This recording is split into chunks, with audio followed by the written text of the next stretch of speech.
Good morning, everybody. Thank you for joining today's webinar. My name is Neil Sockman. I'm Vice President of International Operations for Genesis Healthcare International here in the US. I'm going to introduce Nanki Singh. Nanki is the CEO and operator of GRSI India, subsidiary of Genesis here in the States.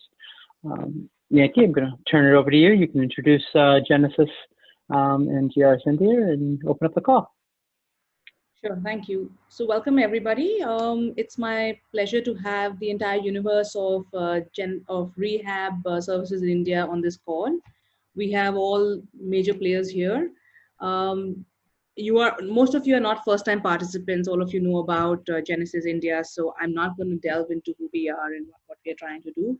But the only thing I want to tell you here is that with our knowledge series, we are now moving to very specific verticals of senior care and specialization therein. Also wanted to talk to each of you who are in there in each vertical. We are starting today with Genesis, with the short-term rehab part of it. Ongoing series are going to be about various other verticals. This is where we are today. Some little administrative stuff. Well, this is going to be an interactive one. Please put your questions out there. You can raise your hands. You can type your questions. Kate will be monitoring that, and she will bring you forward as soon as you have a question. What I also want to do is I want to bring out the 5 key players who are operators today in India of various kinds of rehab services, and I would like each one of you to introduce yourself, spend a minute each on what you're doing.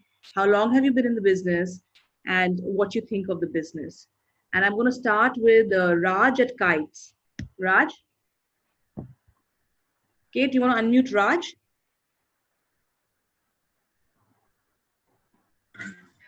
Yeah, I've just unmuted.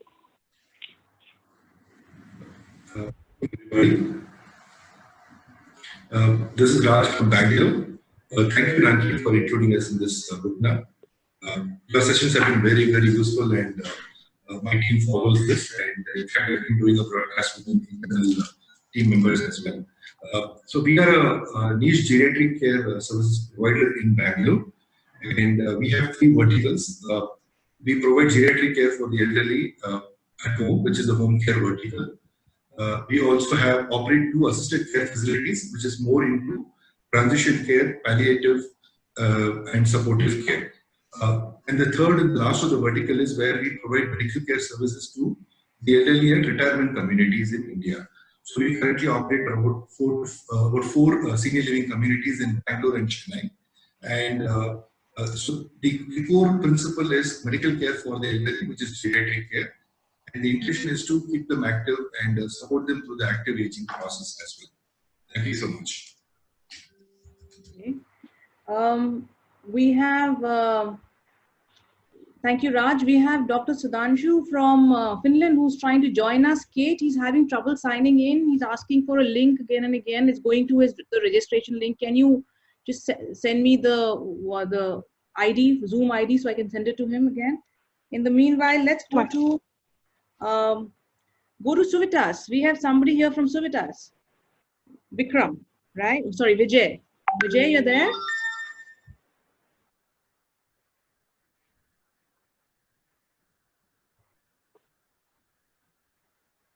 Hi, Vijay. Has Vijay signed in yet? It doesn't look like it. Okay, never mind. Let's talk to Nikunj. Nikunj, you're there?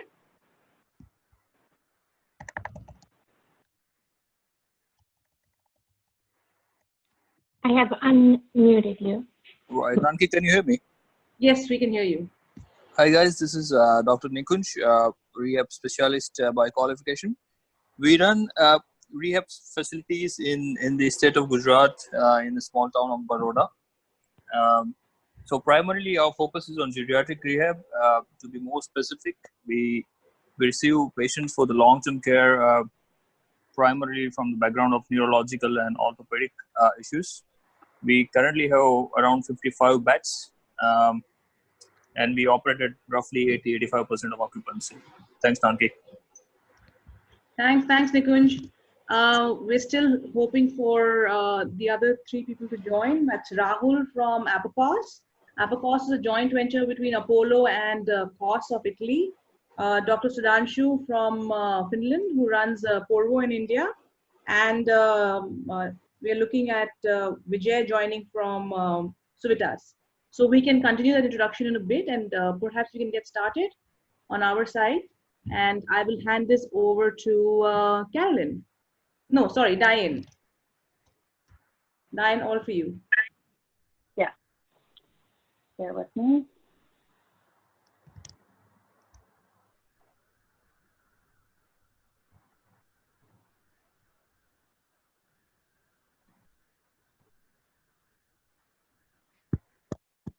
Sorry, not working. Okay. All right, can you hear me? Okay. All right, well, I'm going to get started here.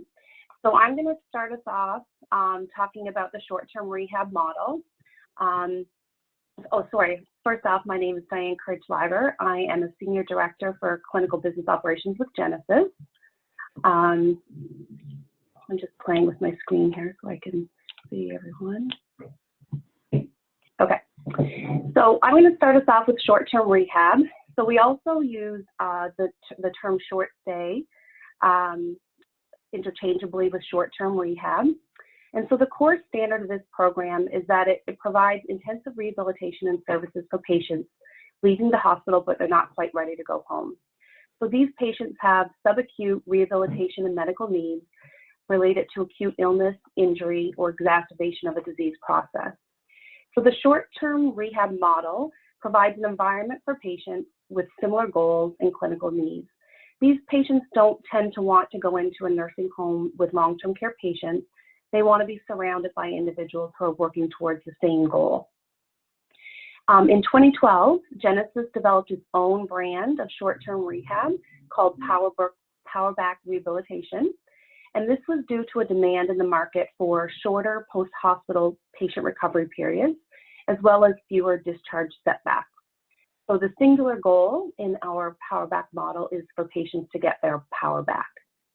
So from expert technology expert specialists in the most advanced technologies, our Powerback creates aggressive, highly personalized care plans for patients to get them home sooner. They offer amenities and services found in elite hotels to give the ultimate patient experience.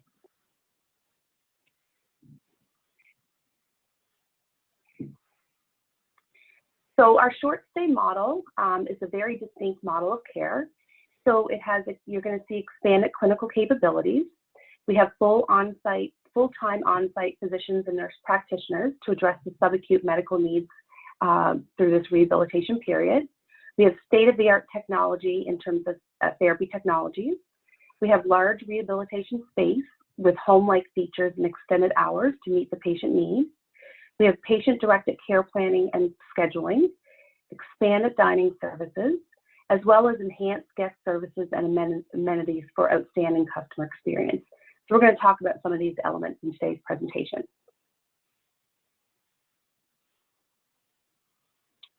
So I'm going to start us off with, in terms of the design and functionality of our Powerback. So these environments are designed to offer amenities and services that is going to enhance the patient's stay. But we also, the design is important for the functionality to care for these subacute patients and get them home as quickly as possible. Staff need design elements that are going to maximize their efficiency, especially in the patient care areas, in order to allow more patient interaction.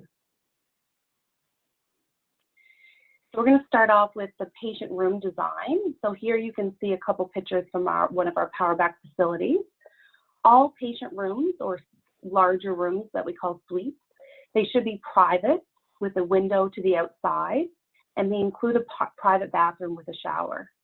They should be spacious enough to allow these patients to move around with any adaptive equipment that they're using. It should have enough space as well to accommodate seating or even a sleeping space for a guest.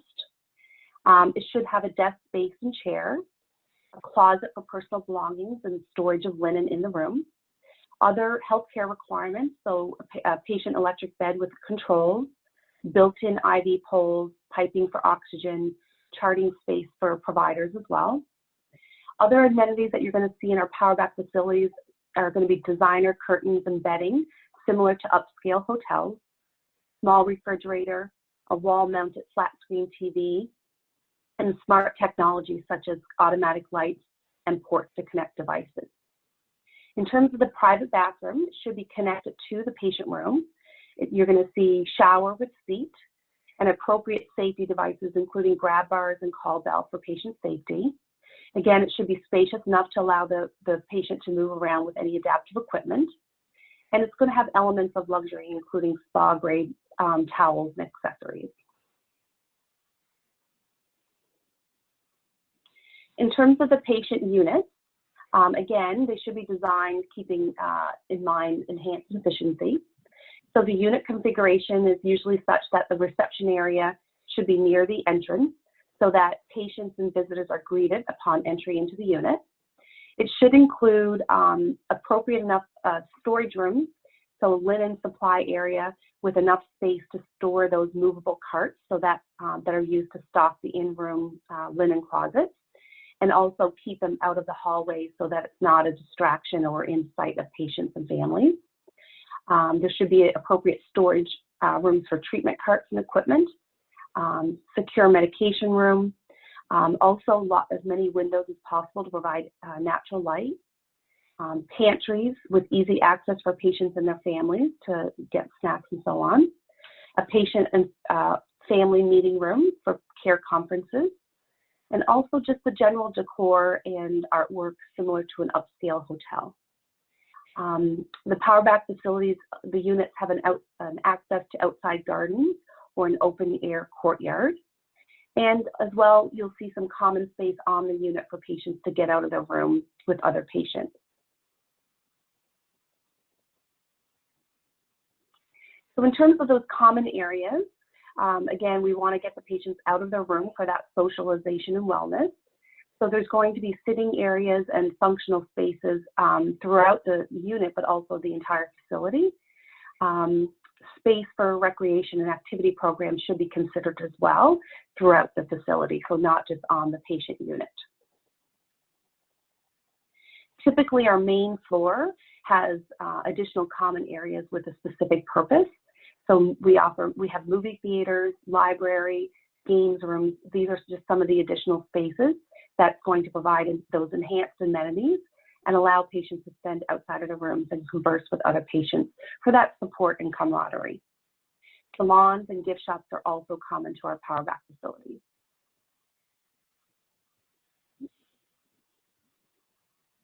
In terms of dining spaces, we offer multiple dining spaces in our PowerBack facilities. Each unit should have its own dining room, again, encouraging that patient out of their room for meals. But also we have larger dining rooms, cafes, and even private dining rooms that patients can use with their families. Seating and decor, again, should be upscale, but also with those appropriate finishings for healthcare for that cleanliness and disinfection.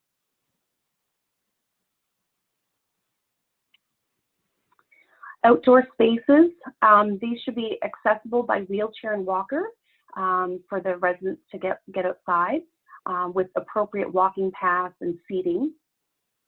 These areas can also be designed with rehabilitation and recreation so that we're appealing to all the senses for health and wellness. Functional spaces such as raised gardens and golf putting areas can also be included.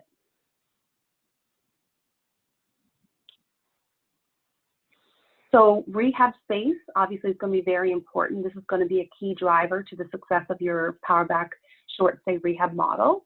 In our PowerBack facilities, our rehab spaces are located on the main ground floors with easy access for all residents. This is going to be a focal point for potential customers and visitors during tours and marketing events.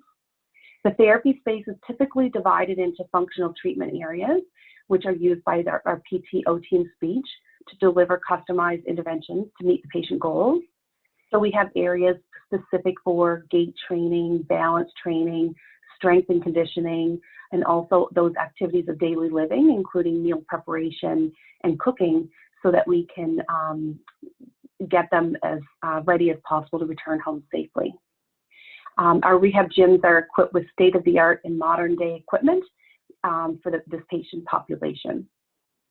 We've also developed specific gym requirement and gym layout with those return-to-home features, and as well as extensive equipment lists for the short-stay rehab program. Our elite power bath facilities are also equipped with hydrotherapy pools, and this will be to offer aquatic program as part of our rehab program. So our recommended pools are by HydroWorks, and these include underwater treadmill and cameras, floor drop technology, as well as resistant jet technology. So our pools are located again on that main floor near the rehab space, and should be have space for the locker and shower and change rooms as well. I'm going to pause there and see if there's any questions.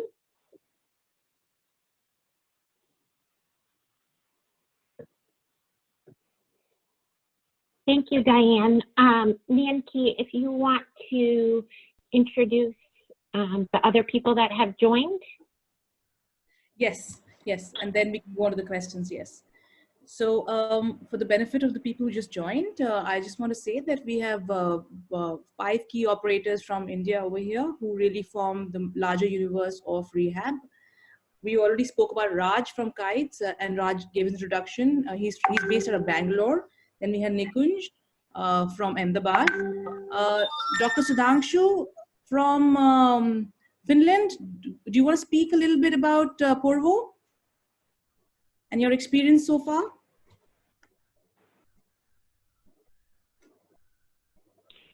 You can unmute yourself to talk.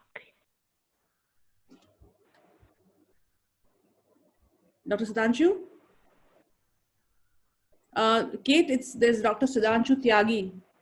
You can unmute him if he's not able to find it. Last name is Tyagi. Okay. Okay?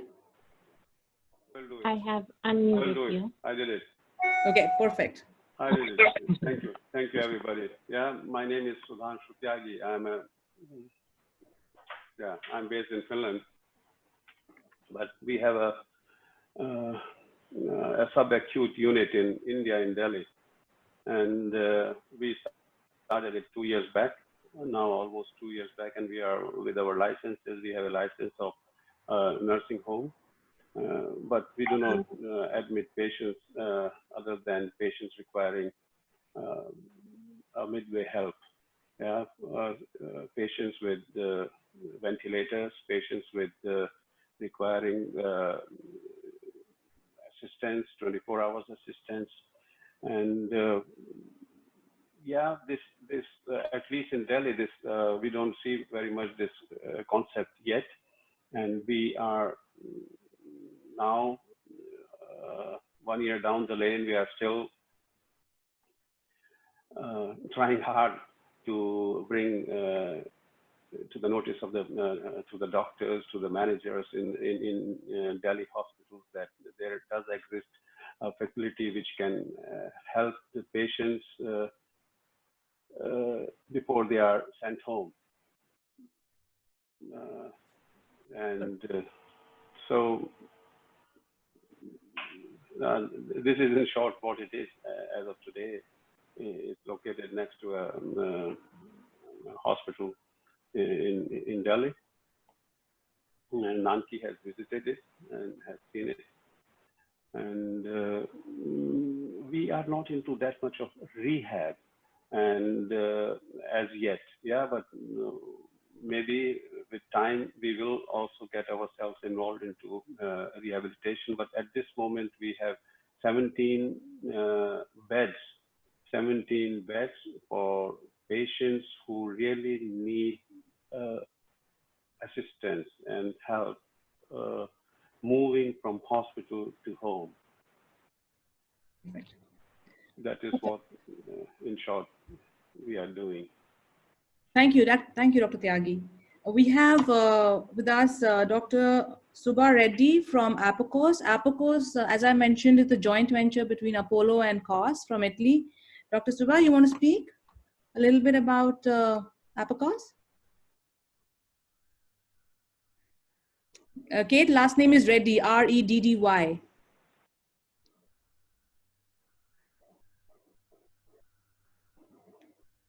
Hi, Okay, this is Dr. you- Subha.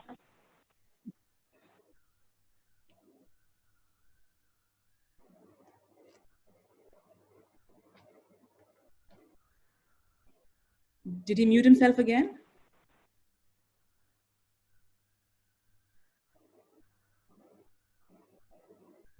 You Hello, are can you listen to me? unmuted. Can you hear? Yes, we can hear Yeah. you. Yeah, I'm Dr. Reddy. I'm the medical director for Apocos Rehab. So this is a 60-bed inpatient rehab situated in the Health City, Apollo Health City.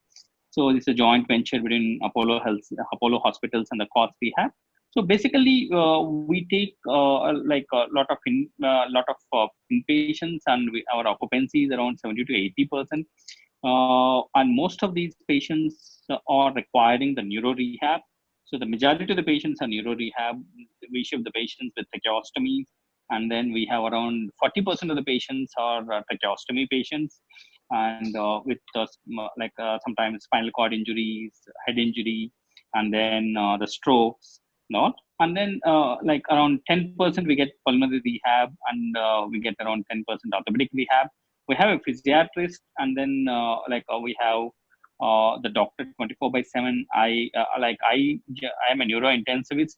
I take care of this facility. I see all the patients, and then we have robotic equipment. We have Edigo. We have and then we have Ormio up for upper limb, and we have exoskeleton. Dr. Rahul Kandelwal is our chief operating officer. So like this is one of the proper comprehensive neuro rehabilitation program which happens in this part of the state. So we are doing fairly well. There are a lot of rehab hospitals in Hyderabad, but we are slightly different when compared to other rehabs. So I can say this is we have a physiatrist on the clock, doctor facility is available. So we are fairly doing good, and yeah, that's it. Anything? Perfect. Thank you very much for introducing yourself. Then we have Mr. Vijay Janamagama from Suvitas. Kate, last name is Janagama. J. Yes, I have. Okay. Yeah. I have unmuted you.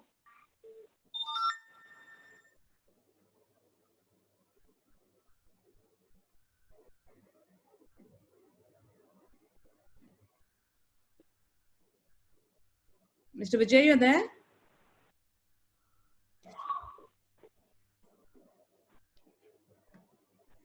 Okay, I guess he'll come back. He's on mute, Kate. I'm pressing unmute. Let's see. Okay, we can get back to him. Just one person specifically I want to talk about here is Colonel Sridharan, who himself is 70 plus and is running one of the oldest facilities in India in terms of senior care, and what he believes, and I would really like him to speak about what he believes in and how rehab really helps seniors and what he does at his center. Colonel Sridharan, you there?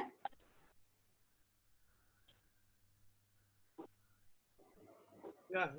Can you? Yes. Can you hear me, please?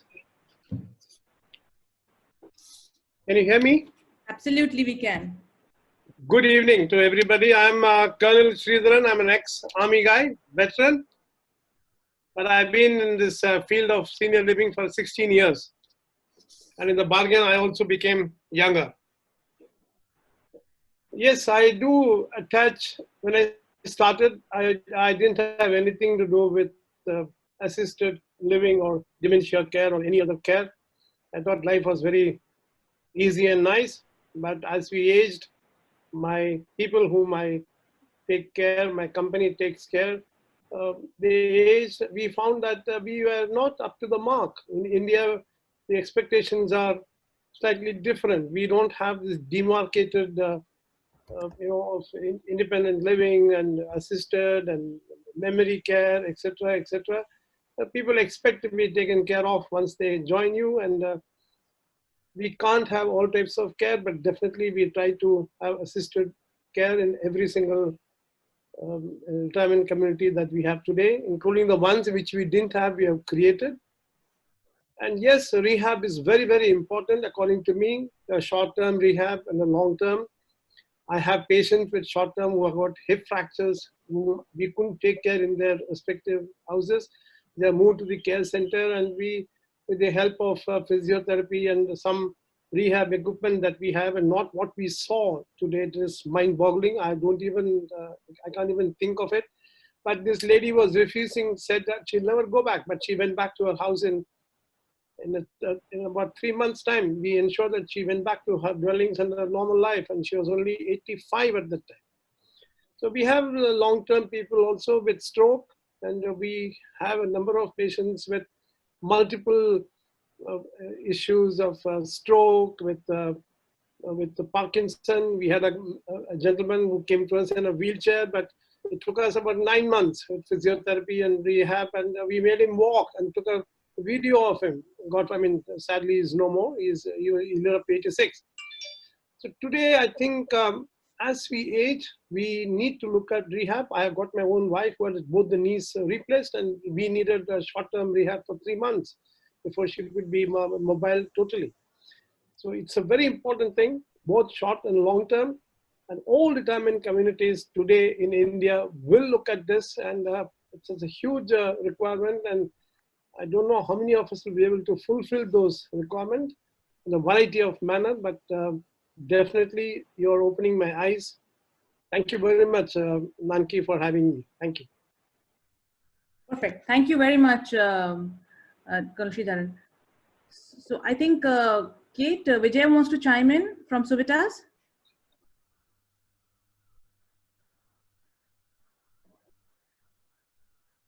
Vijay, Yes, are you it there? looks like he's able to talk. He's not able to talk? No, he should be. Okay, he's messaging me all right. Okay, we'll let him chime in when he comes back. Let's continue.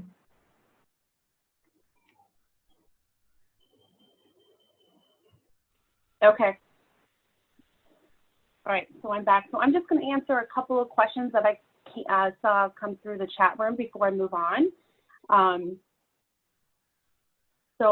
We had the question about the size of the power back facilities and the number of beds.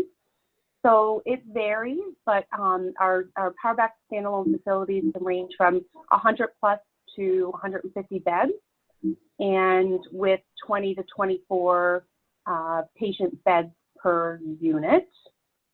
I believe I've just sent with, I'm not sure if someone asked the cost to build a facility and kind of break that down to cost per bed, but in terms of all of our construction costs and licensing and equipment and so on, it works out to be about $240,000 per bed. All right. So I'm going to move on to operational management. Okay. So in terms of operational management of the short stay model, we're going to look at a few key practices that work to develop the highest level of efficiency and effectiveness in delivering quality care. We have a little bit of background noise, so if you want to mute, if you're not muted. I think that's better. Okay. So in terms of admission criteria, our short stay programs obviously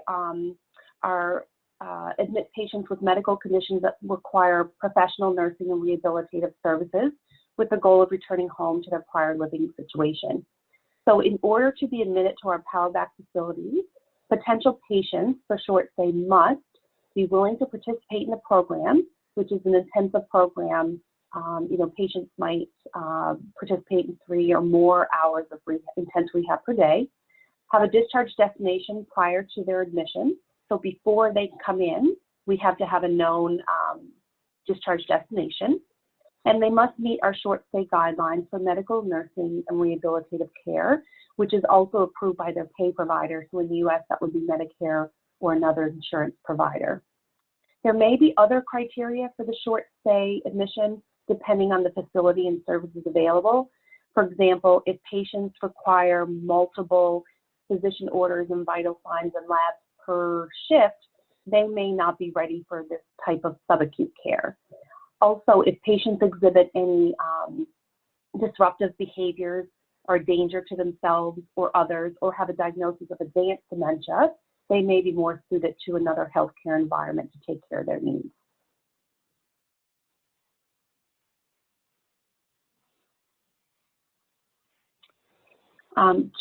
In terms of marketing, Genesis is unparalleled in the breadth and depth of our services. We provide expert care in multiple senior care settings. Census is obviously vital for our success regardless of the market. In terms of our PowerBack business, we perform internal and external marketing strategies to ensure our success. So we perform staff training at all levels to ensure that they can deliver on customer service excellence. We provide education to all of our referral sources to ensure they have a deep understanding of our local service offerings and our outcomes for success. We host community and special events to market our products and services.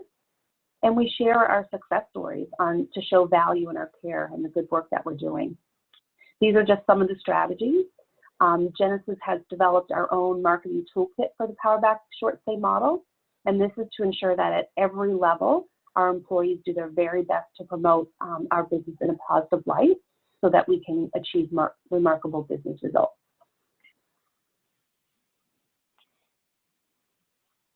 One of the key strategies for our success is going to be financial management. In the short stay model, it's going to be vitally important to manage the flow of admissions and the discharging. So we work to achieve a consistent census and balanced workload. We must measure how we're doing and make sure that we're using the right performance metrics. And we're working to convert labor into quality care and services as efficiently and effectively as possible to provide quality care and maximize our profit and performance. We have developed processes and best practices to support financial management, including utilization management and discharge planning. These meetings occur regularly in our PowerBack facilities and include the interdisciplinary team. Each discipline is going to bring key information to review and discuss. This is so that we can ensure that every patient is receiving comprehensive care to address their specific needs, so that the center is receiving the right level of reimbursement for the services that we're providing to these patients, and also that any barriers to their progress or discharge are being addressed timely with collaboration and care planning by the team.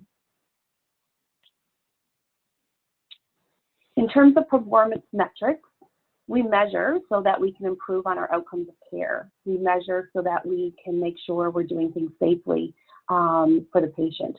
We measure to ensure that we are efficient in delivering our patient care and processes. And we measure to control costs to delivering our quality care and services.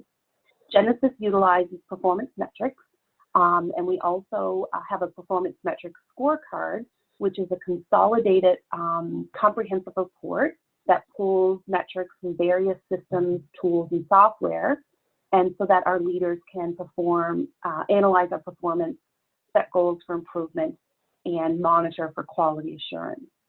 So these are just some of the performance metrics. Epiderm, obviously a basic financial metric. Rehospitalization rate. This is a crucial metric with quality and financial implications. This is an indicator of your effectiveness of the discharge process. So centers can be penalized for avoidable rehospitalizations after they discharge from us in terms of future reimbursement rates. We also look at staff turnover rate. Obviously, the cost of losing good employees is going to be high in tight labor markets.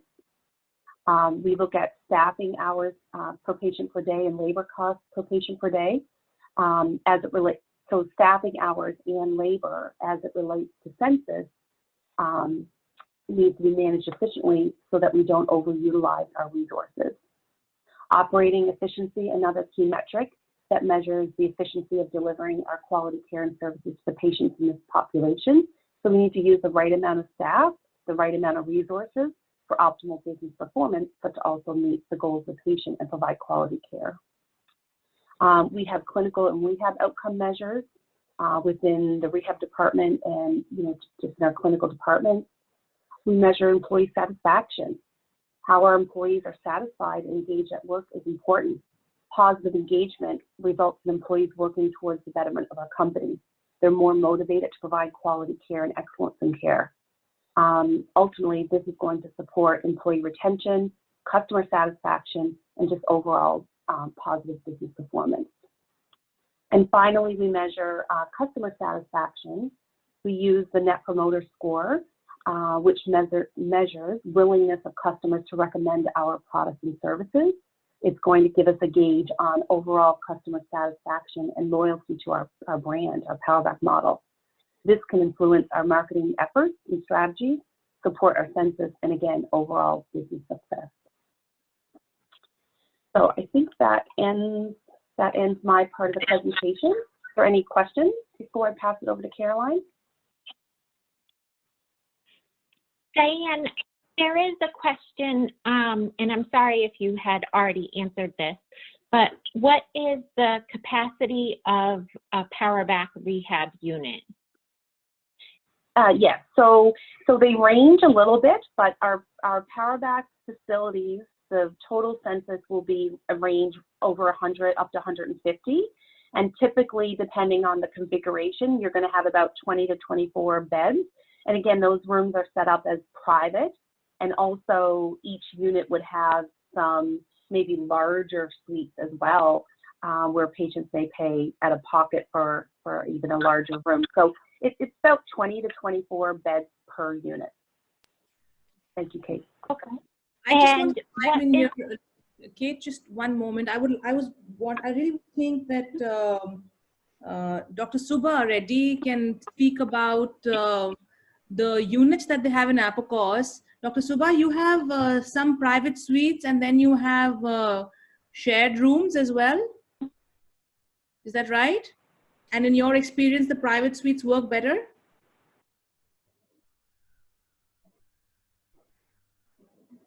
Are you there?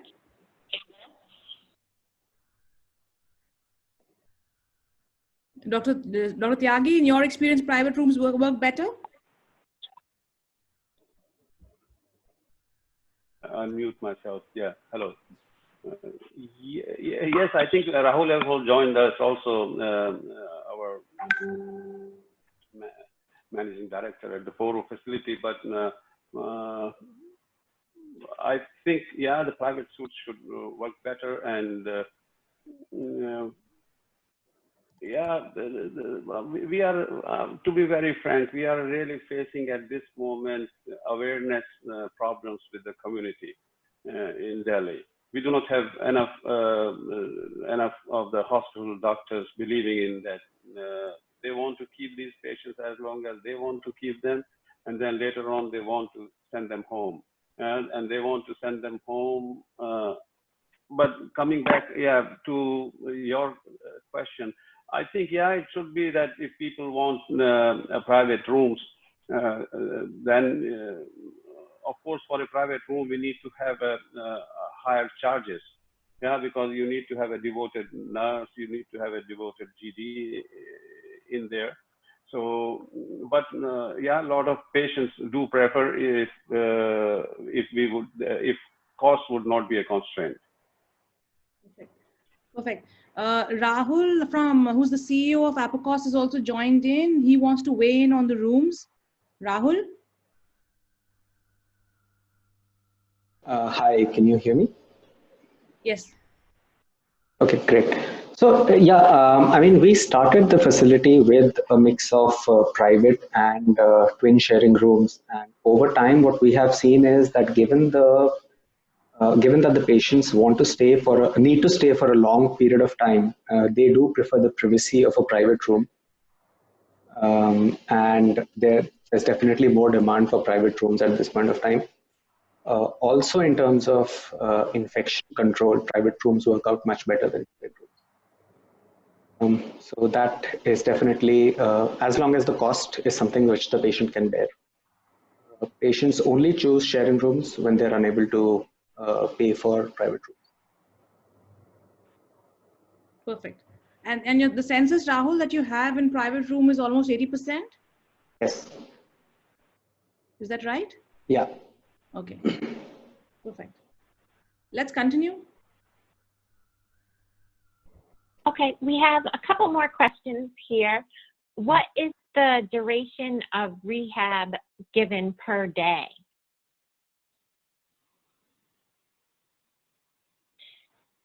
Okay, so Caroline will probably add to this a little bit more when she goes into our patient care delivery services and specifically rehab, but patients can get up, 3 hours or more of rehab services a day depending on their needs. I also, Kate, if I can answer another question I saw in the chat room, I think we were asked the square footage of rehab. So it can be 4,000 plus up to 5,000 square feet, including that hydrotherapy pool space on the main floor for rehab. And I believe there's a couple questions about rehab equipment as well, but we'll have Caroline sort of answer those as we go through the next section. All right, I'll pass it over to Caroline. Thank you. Diane, there was one question that came up about rehab cost per month and if it's covered by insurance. The way that I'll just explain a little bit about the reimbursement process in the U.S. It's a very complex reimbursement process. So we have mostly Medicare and commercial insurance that reimburse our facilities in the States. And they don't necessarily break up the nursing care, the rehab care, the room and board. They put it into one consolidated reimbursement amount. So it ranges between about $500 a day to about $650 per day. In terms of reimbursements that we would get from our insurance companies for the total care that we provide to our residents. It's up to us to determine how much rehab is needed, what's the intensity of the services, what are the medical needs that are provided to those residents, and it's up to us to be able to manage that reimbursement against the cost that we're providing. Then it's judged based upon clinical outcomes. What are we receiving in terms of clinical outcomes for those patients? Most of those clinical outcomes are all evidence-based, which Caroline will go into talking a little bit about some of the outcome measures that are used for us to gauge how we're doing with our patients, as well as for the insurance companies to see that we're having good clinical outcomes.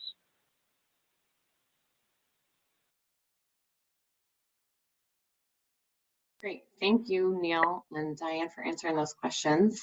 I'm going to take it from here and go through some of our patient care processes and some of our guidelines for that, and then talk a little bit about those outcomes and quality measures after we get through that. And I will pause for questions and try to answer questions as they come up.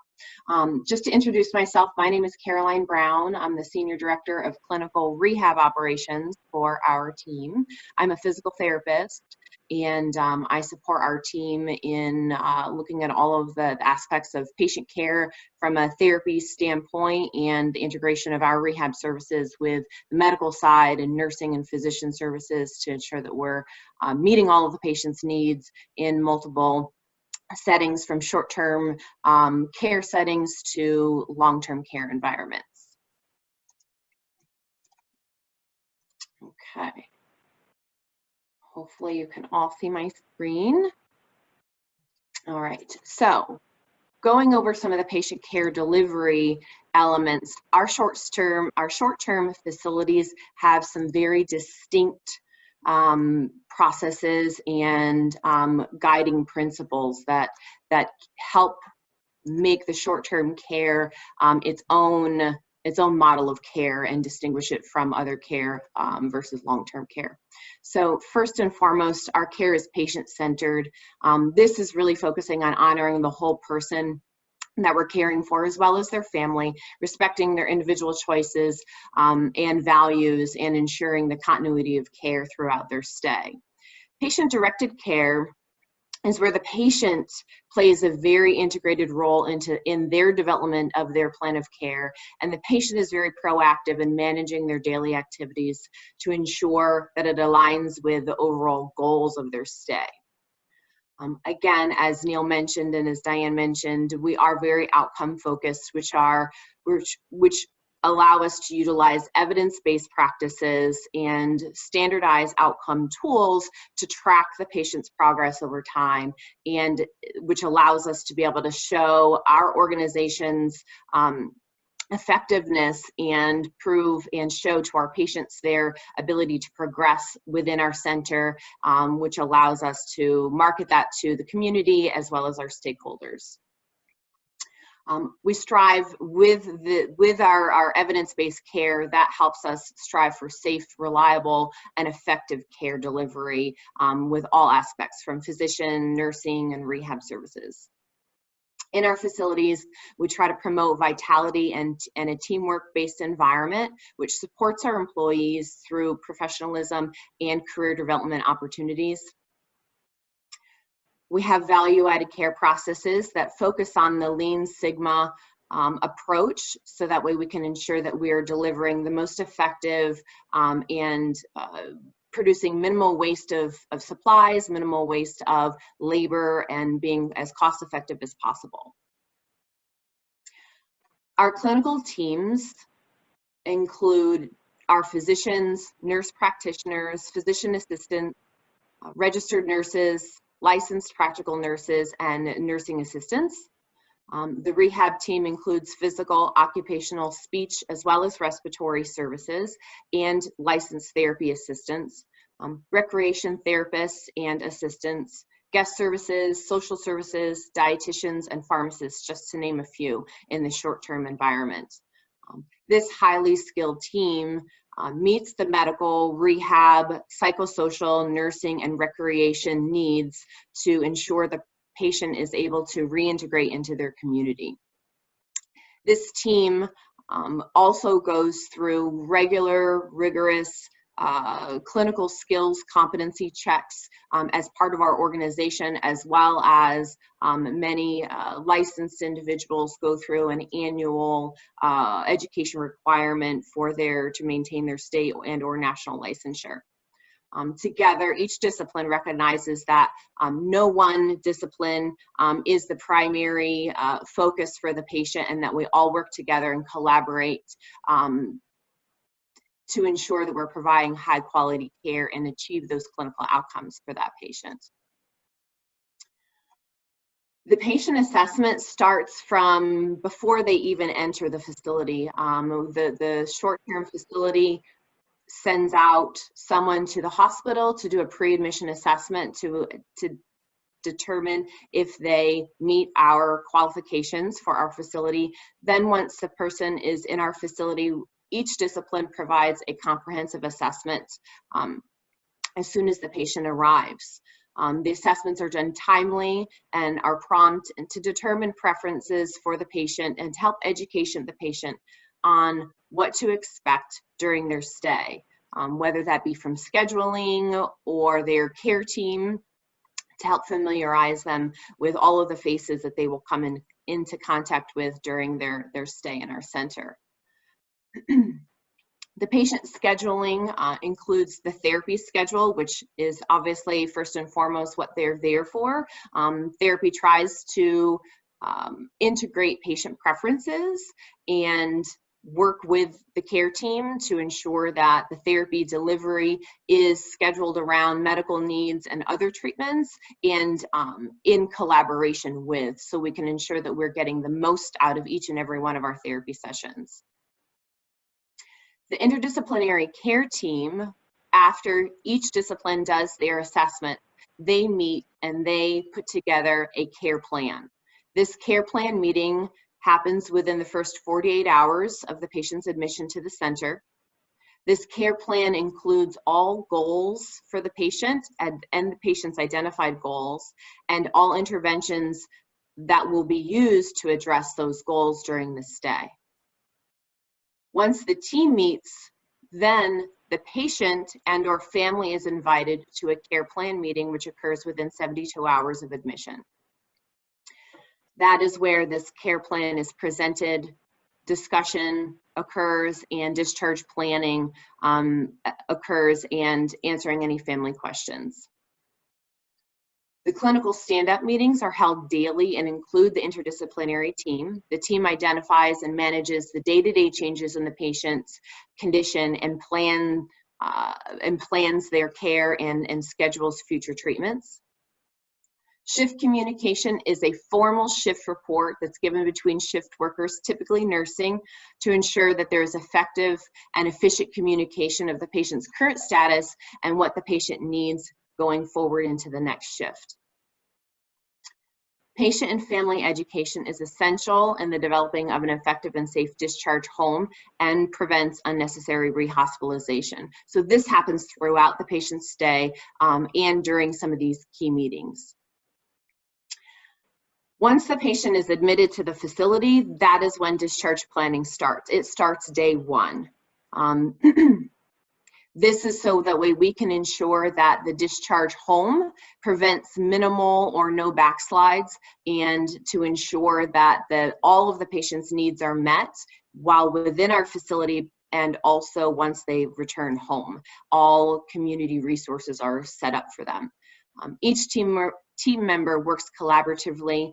The patient is typically given a discharge packet with all of this information, with educational materials, as well as listings of these community resources and future schedules for follow-up to their care once they're in their home environment. Once home, there is follow-up communication made with the patient to ensure that they've made a safe transition home, and that all of the resources and services that have been established and set up for them are helping and are meeting their needs. Carolyn, I'm just going to interrupt you. We do have a question. Sure. Carolyn, this is Nikunj here. My question is, in the first phase of the coordination, that is the assessment phase, the question is, what kind of patients are excluded for the admissions? I mean, where do you reject? What are the aspects that you see in the rejection cases? So, if I'm understanding your question, you're looking for what the admission criteria would be, the pre-admission criteria for us when we screen someone in order to bring them into our center. Is that correct? No, I mean, when do you reject them? What do you see? Do you see the challenging behavior and then you reject? So there might be cases when you see 10 patients and you might have to say no to 1 out of those 10. What are those reasons when you have to sort of reject those cases or deny the admissions? Okay. So some of it may be, as you mentioned, some of it can be behaviors, and not that we can't, that the team isn't qualified to handle the behaviors, but it's more that those behaviors may require additional supervision and or additional needs that the facility environment may not be able to handle from a safety perspective. So that person may be referred to a different type of facility to better meet those needs. Another may be that the person is not able to tolerate the intensive rehab that will be delivered within our facility. There are some criteria, as Neil mentioned, from a reimbursement perspective, there are some criteria that our reimbursement sets forth that they must have a certain number of hours of care and to for them to receive. So if someone is very debilitated and may not tolerate that high intensive care, they may need to go to another type of facility that provides a lower level care that isn't as intensive and as taxing on them to get them more time to heal and get a little bit stronger. And then they may even come back to a facility like ours where it is more intensive before they go home. Does that answer the question? Right. Yeah. Thanks, Caroline. Thank you. You're welcome. Yeah. There's one other component too, where our power back centers really are focused on return to home. If a patient in the hospital wants to come to our center and we don't feel as we do that assessment that person is going to be able to return to home. If we feel that eventually this person is going to be a long-term care patient, we will be reluctant to take that patient into our facility because our facility is really focused on that return to home. So if we see that it's a long-term care patient that's coming to our facility, if they would come to our facility and return back to a long-term care center, that's fine. But if they don't have a discharge disposition, so if we don't see that they're able to be discharged safely, we will not take that patient because it's strictly short-term rehab. It doesn't have that transition from a short-term rehab to a long-term care model. We would then direct them to one of our other facilities that has that model that has that short-term rehab to long-term care. But Neil, I have a question here. Given that the verticals in India are not yet established, and say, for example, Porvo is a short-term, maybe long-term care facility as well, I don't think anybody can refuse a patient to come and stay here. What do you think should be done here when somebody comes in and needs long-term assistance, but say is in a facility like Kites or Nikunj's or Suvitas? What should they do? What should they do? At what point should they ask them to leave? Yeah, well, I think that's where, as we start to really develop facilities in India and look at that, having facilities that have a combination of short-term rehab and long-term care within that facility really helps facilitate the ability to say, okay, we have a patient that can go short-term, right? That their goal is to return home in part of the building, but then have another part of the building that is designated for long-term care. So if that person isn't able to return home safely, we're able to transition them from that short-term rehab unit or area over to one of our long-term care facilities. So really having a model that has that blended or that continuum of post-acute or short-term rehab and long-term care under that same roof. Because, I think, as you said, we're not well-defined yet in India, right? We don't have really those different levels or those models. So I think creating multiple levels or multiple models within or under one roof is really the ideal route to be going at this point. So we can take and be able to maximize our occupancy through those different levels. Sure, thank you. I think Raj wants Caroline, to... before you... Sorry, go ahead, Kate. Go I was ahead, talking about Raj's question, actually. Yes, that's what I was going to say. Yeah. What is your definition of short-term and long-term care? Yeah, so this is an interesting one. As we're working in India and as we're really trying to understand the model there and compare it to the models here in the United States. In the US or the Western model, UK, Germany, we have very defined levels of care where we would have independent living, we would have long-term care, we have assisted living, we have short-term rehab. They're very well defined as to what those patients look like, right? And because of what those patients look like, we have molded and put together models of care that meet those different types or different levels of care that are needed for those different types of patients. So a short-term, so to answer your specific question, a short-term care model is somebody that went to the hospital, whether it be a neuro situation, whether it be an orthopedic situation, no matter what that situation was, they would go to the hospital, they would receive that acute medical care in the hospital, and then they would be discharged to a short-term rehab facility where we would transition from hospital care to care that is really focused around rehabilitative care, getting their strength up, working on balance, working on daily activities of functioning, being able to cook independently, being able to manage a home independently, being able to really be safe once they are discharged home. So that short-term model of care means that somebody is going back home to their independent living environment, whether that's with family or whether that's independently themselves. That's the short-term model. The long-term model of care is somebody that we take care of through the end of life.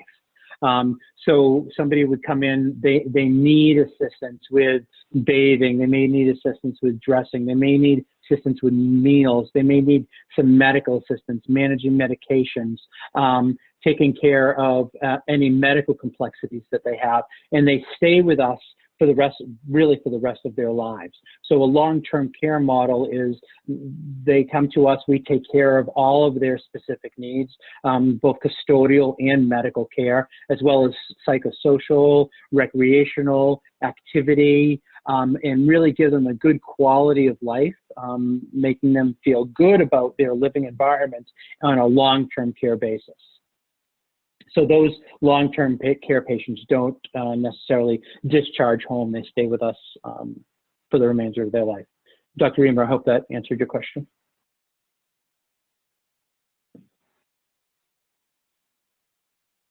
And I'd just like to add that typically in the short term, as Neil kind of outlined, that stay is most often, and there are exceptions, but most often within a 30-day period of time, in most cases much less than that they're there in our facility before returning home. So it's not that they're there for 2 or 3 months. In our models, you know, that can happen on a specific patient case, but in general, those length of stays are typically under that 30-day mark.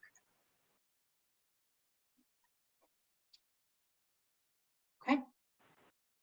All right, I'm going to go ahead and move on, unless anybody else has any questions at the moment. We have some more that might answer some questions here. So another part of our patient-centered care within our facilities involves power service rounds. Essentially what this is a visit to each and every patient within 24 to 72 hours by the executive director and by the center nurse executive. So the two main individuals in charge of running the facility, each patient is seen by those people. This helps to show the patient that they're valued and that we are appreciative of them coming to our facility and choosing us. And it allows for there to be dialogue and open communication for the patient to feel comfortable to ask questions, voice concerns, voice any issues that they may have had within their first couple of days. So that way the executive director or the center nurse executive can address those right away before those small issues or concerns the patient may have get elevated into bigger and more concerning issues to the patient and or family. And our PowerBack specialists are specialists that provide additional services from a specialty medical needs, and they also come in on an as-needed basis to provide comprehensive assessments that also get integrated into the patient's plan of care for their stay. Moving on to some of our outcome measures and our objective measures that we use within our facilities. So as we mentioned earlier, these really help guide our clinical care and keep us focused on our patient outcomes. It helps us deliver effective and efficient interventions. It helps to reduce unplanned hospital admissions by tracking data and objective measures that are taken upon assessment, and throughout strategic periods of the patient's stay, we can track any changes, good or bad, to be able to make immediate changes in their plan of care and implement new interventions, discharge existing interventions to ensure that we're making strides to achieve the patient's goals and progress them towards ultimate discharge. Some of our objective measures and outcomes that we use within our center documentation, we have a clinical outcome report. This measures important patient data like falls within the facility, tracking weight loss and weight management, as well as wounds. These are all risk management pieces that our nursing tracks. And this is key data that we utilize to ensure that we're managing those numbers, that we're tracking those numbers, that we're investigating those numbers to ensure that those numbers are as low as possible, and that we're implementing things for preventative and to ensure patient safety and a smooth recovery while they're in our buildings.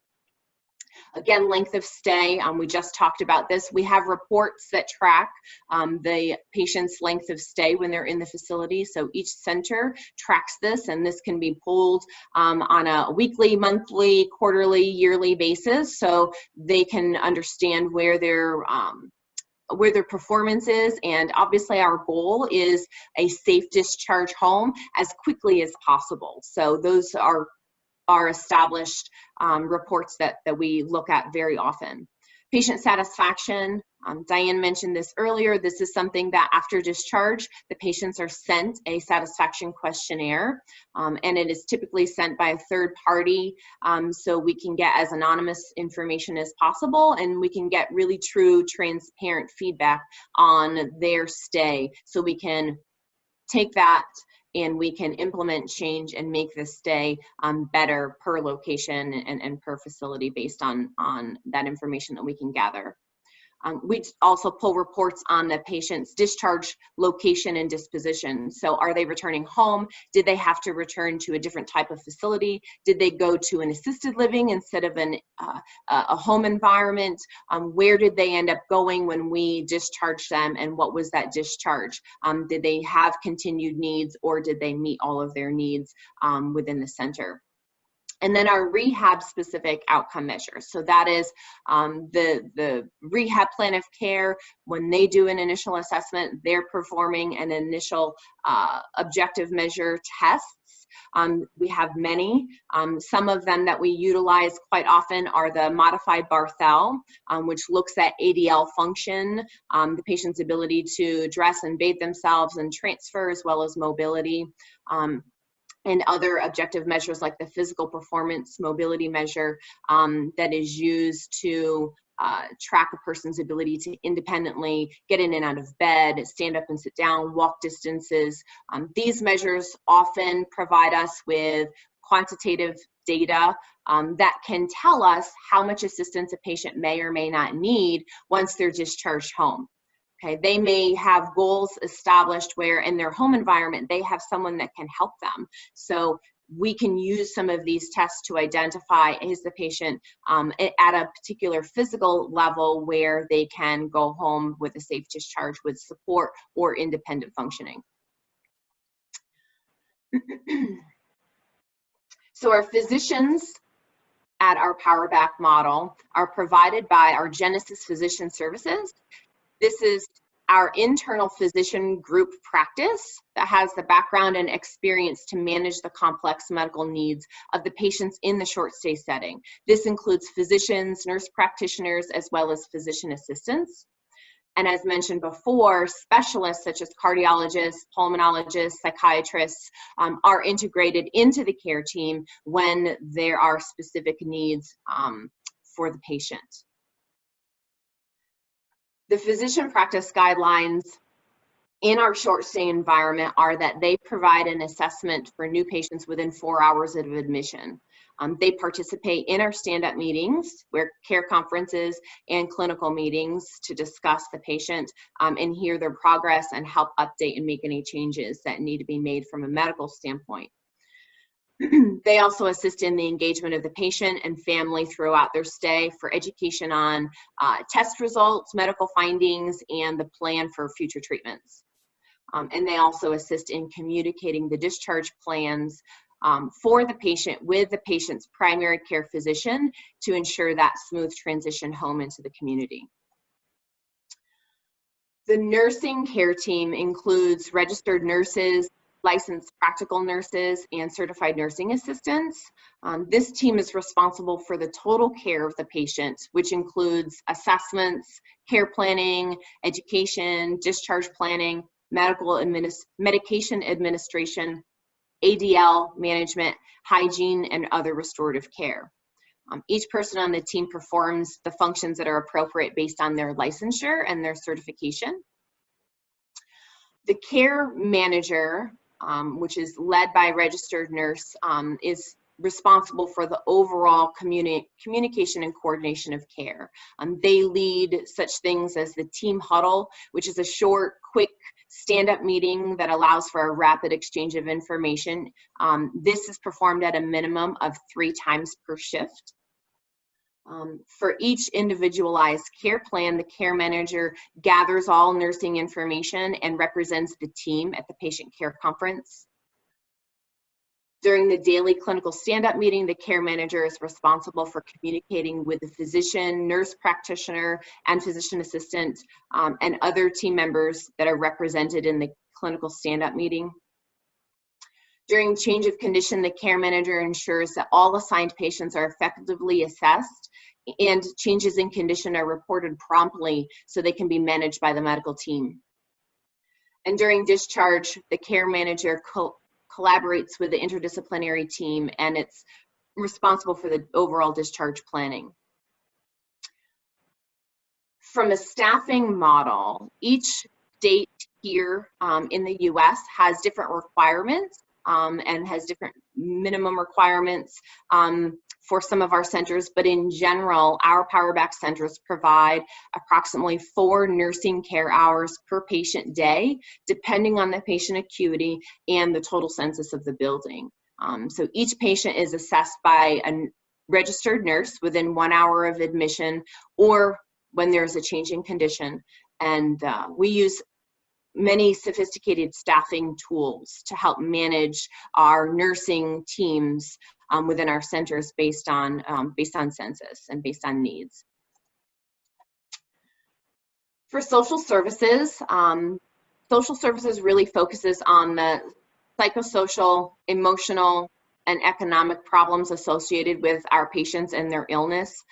They work to ensure that the individuals receive the maximum benefits of their healthcare services and really help with the key coordination of care and advocating for the patients. So they sit in on all of these important meetings. They help to communicate with the patient to make sure that we're meeting their needs. They help to coordinate services out in the community and to pull resources that would be applicable for that patient that they would need to make their transition home smooth and safe. Rehab services, most of you are most familiar with this. Again, we work collaboratively with our physicians, psychiatrists, and nurses to ensure that we are setting the patient up for success for return to home discharge. Each discipline performs a comprehensive discipline-specific assessment and establish goals for discharge planning. We try to take in all of the patient's specific needs and goals when we're establishing these plans of care and to schedule the rehab as meeting the patient's preferences as best as possible. Our Powerback centers are equipped with state-of-the-art technology, many different types of pieces of equipment. Some of those equipment include a body weight supported ambulation system. Some call it a light gate. So it's a body supported system that goes over top of a treadmill for patients who are not able to fully weight bear and ambulate. We have things for balance, computerized technology that assists us for balance, like a balance master or virtual reality balance system where the patient stands on a platform that can detect their weight shifting, and there's visual cues on a screen and various different gaming options to help us enhance their awareness of their spatial awareness of their balance and increase their safety. We have modalities such as ACP and other modality companies that we utilize for ultrasound, diathermy, electrical stimulation to help for pain management, contractures, wounds, and other neurological, neuromuscular re-education for our stroke patients and other neurological conditions. We have cardio equipment such as the New Step and other treadmills or elliptical machines to help from a cardiovascular standpoint, where we can provide anywhere from a passive motion to active assistive to a full resisted motion to further strengthen and progress the patient's endurance. We might have other technology using computerized technology such as IN2L that utilizes a touchscreen technology, a very large touchscreen technology that integrates cognitive games to help patients that may need memory assistance, cognitive retraining. These games also integrate both physical and body activities as well as the cognitive elements. So there are many, many options that we have from a technology standpoint, aside from some of the traditional resistance weights, stairs, and different gait training and more simplistic equipment that we have. Carolyn, can I just jump in here for 1 second? Sure. Going back to the equipment slide for a second. So I want to mention that equipment is very important in terms of providing comprehensive therapy. But really, when we think of equipment and what's there for equipment, those are really tools for the therapist to use.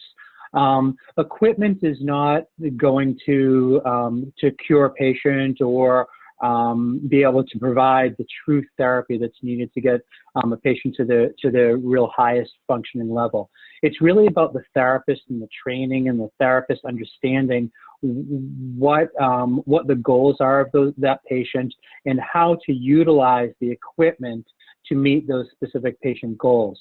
So a lot of times people that truly are, family members and people out in the community, they look at the equipment and say, okay, if they have good equipment, they're going to have good therapy. But just like a mechanic that fixes a car, if he has good equipment, if he doesn't know all of the pieces and things to do to make that car run smoothly, it translates very, very well into therapy. If a therapist doesn't truly understand the body mechanics of a patient or what equipment or what tools to use to to have that patient have those gains and to get that patient back home, get that patient to prevent falls, to strengthen that person's balance, to strengthen that person's core, that equipment really is useless. So really the key component in my mind to therapy is having really well-trained therapists that really understand how to use that equipment as tools to make those patient gains or to help that patient return home or to return to build that patient's core strength. So the equipment is only as good as the therapist, really. Yep, great point. Thanks, Neil. Food and nutrition services are also another huge part of our short stay experience. When we have our patients in our facilities, we want to try to get them out of their rooms and get them integrated in a social environment. This helps for many things, from their mental health, from feeling reintegrated into a normal lifestyle. So we have our restaurant style dining rooms, fine dining room, cafes, and other private dining rooms where patients can have a closed door meal with their family members, which obviously helps them from a motivation standpoint and helps them be able to spend some value time with their family. Our food services also offers a 24 hours a day, always available menu. This is something if a resident is out of the facility, out for some testing, or they miss a meal, or they're just plain hungry between meals, or they weren't feeling well when their meal came during scheduled dining hours, they can always get food and have options available for them. Part of the food services team is also the dietitian. The dietitian is the key member that makes sure that all of the menu options available are based on solid nutritional guidance and meeting all of the patient's medical needs, especially if there are some specific diet needs based on their medical diagnoses and conditions. Guest services. Having an exceptional guest services team and amenities will set your facility apart from others. Patients come to our short stay facilities for intensive therapy to return home, but they also want other services and amenities to make their stay as comfortable and as enriching as possible. The guest services director oversees customer service, recreation, entertainment, the gift shop, our salon, our spa services, and many of the other amenities that we provide within our center. The best short stay facilities offer perks to pamper their patients and to strive to provide the ultimate customer service experience. Listening to what our customers want and delivering on the smallest, most important requests is what helps us meet and exceed their expectations during our stay. Recreation services recognizes that recreation, leisure, and psychosocial well-being are an essential element of a healthy and meaningful life. These are all elements that are needed to ensure wellness and mental health and well-being, which help promote their overall physical recovery of whatever illness or condition that they are there in our facilities for. So the recreation staff work in collaboration with the rest of the interdisciplinary team to focus on community reintegration activities, non-pharmacological approaches to pain or stress management, such as relaxation classes, individual patient interaction to help provide some additional spa services. Maybe it's aromatherapy, maybe it's sensory stimulation privately in their room where they're interacting on a one-to-one basis with the resident, with the patient. They also provide wellness education groups that can help for discharge planning to home. So if we have a large group of patients in a facility where many of them have had a hip replacement, there may be a hip replacement education group that may be a get ready to go home group where many residents, many patients within the facility would be invited to that talk, that half hour, 45-minute, 1 hour talk to receive some additional education and guidance for them for a safe discharge home. So recreation can be many things from leisure activities to specific education and preventative strategies for their overall health and wellness when they return home. Our Powerback centers are equipped with premium IT systems. This includes devices as well as software. We have electronic medical record as well as electronic medication administration equipment. This includes some individualized kiosks that are within the nurses' stations that have that are fully stocked. That are a fully stocked pharmacy that are accessed utilizing the electronic medical record to ensure accurate dispensing of medicines, to increase the efficiency and accuracy of nursing delivery of those medications to our patients. Devices and mobile technology are utilized throughout the facility with both nursing, physicians, as well as rehab to be able to provide point of service documentation and recording of key patient documentation information. This increases the accuracy of the information if we're able to input it right away versus going and charting or on a paper chart that isn't near the patient during the exact moment of patient care. This helps for the immediate communication throughout all the interdisciplinary team members, where all team members can access that vital information at any point in the day to be able to see what's happening with that patient care and the patient's progress.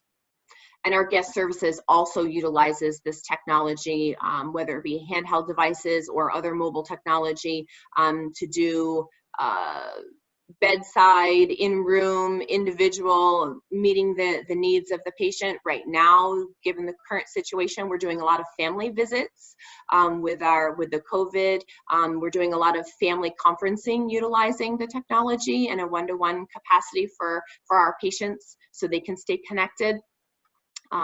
They also utilize this technology by having a theater and other entertainment available on site for the patients to be able to use. Caroline, I just want to mention one other thing about technology too. Sorry. You know, one of the things that we've learned over the years and really have worked to develop our technology is we're able to, you know, as we provide services, we're documenting point of care. So whether it be weight loss, whether it be temperatures, whether it be vital signs, whether it be nutrition, everything goes into our system.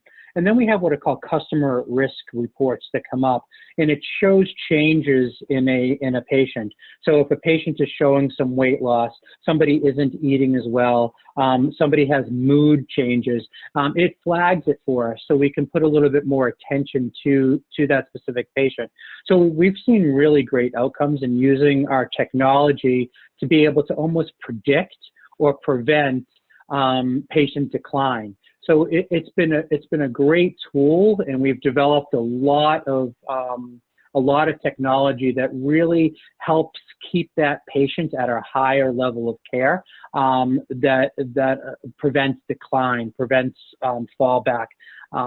So as we're tracking that patient, we're able to see that progress as they're improving, or we can also see that progress if they're declining. So we're able to pay a little bit more attention, and it prevents rehospitalizations. It allows us to implement additional care if needed. It flags the physicians, the nurses, and rehab as to where some of those areas are that we may need to focus on improving that patient care. So it's been, you know, over the years with technology, we've really been able to develop better patient care through technology.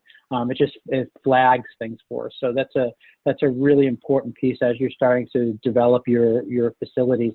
You know, what are we doing in terms of IT? And are we really using it to our benefit, not just using it to document what's happening, but really using that documentation to guide that care? Great, thanks, Neil.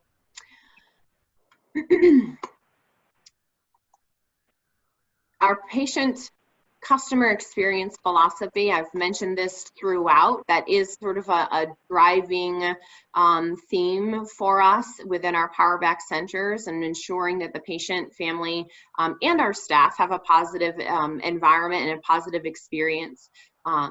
We do have a guest services department, and that provides that direct customer service. However, all of our team members are trained and oriented to be able to provide that excellent customer service and know and understand the standards that we have, which are very high within our centers, to make sure that we're all being proactive in meeting each and every one of our patients' needs.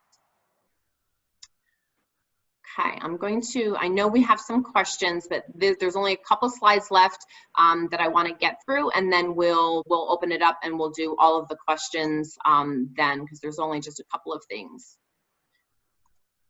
So for quality assurance, as I've kind of mentioned throughout, that is a big driving factor for us with our Power Back, and we do it several different ways. Our center care teams are always evaluating and looking at all aspects of our operations, of our clinical care. As Neil just mentioned, our documentation allows us to be able to track many of those quality assurance items. So on a regular basis, our teams are performing analysis of that performance, looking at all of these reports, looking at trends, looking at changes, to be able to, and comparing it to the standards that we have set, so we can immediately put into action and address these gaps in performance, and make opportunities of improvement. So we can trial interventions, we can trial changing practices if we're noticing that in a specific section of the facility, we're noticing, say, for example, more falls, or we're having an increase in wounds, or weight changes with a group of patients. We can immediately put into put actions in place to alter those numbers and to try to improve our performance and ultimately our care. So this may include revising our standards to ensure that we're continually making strides in our quality improvement, and also then monitoring those standards and our future performance over time, again, using historical data from all of these reports that we pull over time and comparing it per quarter, month after month, year after year for a facility's performance. And now to talk a little bit about our consulting services. So that kind of wraps up our short stay model, our patient guided principles for while they're in our facility. And to talk a little bit about our consulting services, which goes hand in hand with a lot of the questions that have been asked so far today, and I think some of the questions that we will answer here shortly. But Genesis as an organization was founded in 1985. We've grown to be the leading worldwide operator in senior care settings as well as post-acute rehab facilities. We are committed to very high quality care and have high standards throughout all of these settings. Through our Genesis India, we're able to provide individuals and clients with our expert guidance and resources by consulting and providing operations management in multiple settings, including the short stay programs as well as the long-term care environment. Just to kind of go through some of the things that we offer, we work closely with our clients and provide comprehensive solutions to meet their individual needs based on the facility. We heard from many of you, and it sounds like there are many different kinds of needs across India. So those are the types of things that we specialize in, really looking at what you currently have established and helping to support the growth of that and or change of that. So we can support through facility design and construction or simple remodeling projects. That includes guidance on architectural plans, system assessments, and design elements. We help through planning and implementation of facility operations. This could be helping to develop budgets as well as ancillary revenue product lines that could further help the facility. Business and marketing and census development strategies, advisement and selection of proper medical, clinical, and rehab equipment to meet those high standards. We had a couple questions about rehab equipment. So we help guide, we help provide lists of what we utilize in our facilities and can assist in establishing supply chains for resources that would be applicable locally. We can make recommendations for organizational structure of departments. As you heard today, there are many departments within the facility. So each department has an organizational structure and then contributes to the overall facility organization, so we can optimize the workflow and efficiency and effectiveness of the care. Again, as I mentioned and as Neil followed up, establishing IT, helping to provide guidance on what that IT would look like in a facility and how to truly integrate it and make it work for you and help guide your business and guide your care, as well as guidance and implementation on policies and procedures that Genesis has developed over our 30+ years of history. Most of our standards are meeting JCI standards and other national and world requirements. Oop, I'm sorry, I hit my mouse. So within our short stay model, we can provide care process direction and implementation training. We can help support the implementation of specialty programs. Quite often, each of our locations may start to specialize based on the referral flow from the hospitals. If there are local hospitals that do a lot of orthopedic procedures or have a lot of stroke patients, that specific power back center may have a higher volume of that particular type of patient. So we can help to develop specialized programs for a facility to help enhance their referral base and to increase their census and their flow if a facility starts to be known for a certain specialty. So we can assist with that. We can assist and provide training for leadership to help with operational and clinical skill development. This training could be hands-on, it could be through competency assessments to ensure that your staff have the required skills.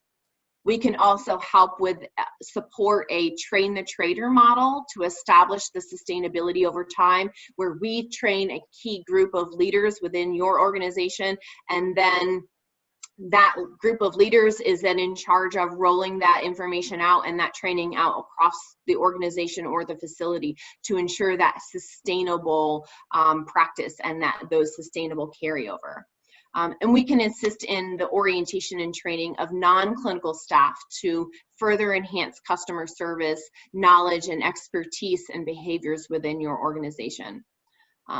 We can help guide in performance management through ongoing employee development and engagement with excellence. That is a big part. Diane spoke about that earlier with employee retention. That is a big part of our organization behind the scenes, our performance management of our team players. We want to hire the right people, train them, and keep them. That is valuable to an organization in both cost and time saving. And then our quality assurance and performance improvement. Those elements that I spoke about, those key reports and standards and expectations that we look at on a regular basis, we can help establish that and guide your organization to creating your own standards to achieve positive outcomes in your center and ensure the long-standing quality improvement and quality assurance within your center. And then finally, this is our Power Back is our short stay model. It is designed by intention to be a very high touch, high patient centered type of facility. So we are very, very involved with each and every patient that comes in and out of our facilities. And our goal is to always provide that exceptional experience. And so we can assist in providing and enhancing a short stay program and guide you through all stages of the project. And that's all I have. I know we've run over and I apologize, but we've had some good questions, I think, and some good dialogue. So I'll toss it back to, hopefully we can answer some of the further questions with the remainder of the folks that are on the call. Great. Thanks, Caroline. Thanks, Diane. You guys did a great job presenting. Excellent. Thank you. There was one other question that came up from Raj about talking a little bit about the IT systems in our, I guess you call it a hospital management system in India. But just the question that came up was, it's really needed is a care management platform, and do our systems do that? And yes, the system that we've been using for about 16 years. We started out as a very small company that we contracted with that really helped build and develop our system. And over the years, it's evolved, obviously, as you can imagine, quite a bit. But yes, it truly is a full care management system that takes it from the from before a patient is even a patient, really looking at that customer piece and really figuring out who our customers are, and then it brings it through the clinical components of that person while they're in the hospital, and if what are the specifics that are going on with that person in the hospital, if they're the right patient for us. Then once it's determined that patient is right for us, it brings them into our center, and then from there you have that interdisciplinary team that really manages that patient. So it's very much a care management system that follows that patient pre-admission, through the admission process, and then really while they're in their center, all of the disciplines input into that system, whether it be coming from the dietary department, whether coming from recreational activities, from therapy, from nursing, from physicians, from pharmacy, even the x-rays that are taken come into our system so we can see x-rays onto our screen. So it really is a true care management system. And then post-discharge, it flags us and allows us to follow up with that patient to make sure that they're safe at home. So when you look at it from an overall complex system, it really is care management. It really follows that patient. It provides us, the operators, with the financial data and helps us analyze efficiencies of the staff, analyze efficiencies of the facility itself, the financials, as well as really looking at the care components, flagging us when there are specific needs for a patient. It prompts the caregivers to provide specific care, so our care plans go into that system. So when a nursing assistant goes in, it prompts, what does that person need? Is that person a two-person assist? Is that person independent with mobility? What needs to happen with the care of that patient through the entire day, kind of tracks it out for them. So it really is a pretty complex care management system, as well as a lot of back of the house pieces. Raj, hope that answered your question. Any other questions? I'll turn it back over to Nancy. Perfect. I think this was, I have to say this was a very, very well done presentation, even though I'm a part of the team, but I think we've highlighted what we do really well in the short stay class of services. Going out further, we will talk about assisted living, we'll talk about long-term care, we'll talk about memory care in the next couple of sessions, and we'll continue to do so as we try and explain what we understand of the universe of senior care. And I will reach out to each of you again for the next session, which will be in 2 weeks from now.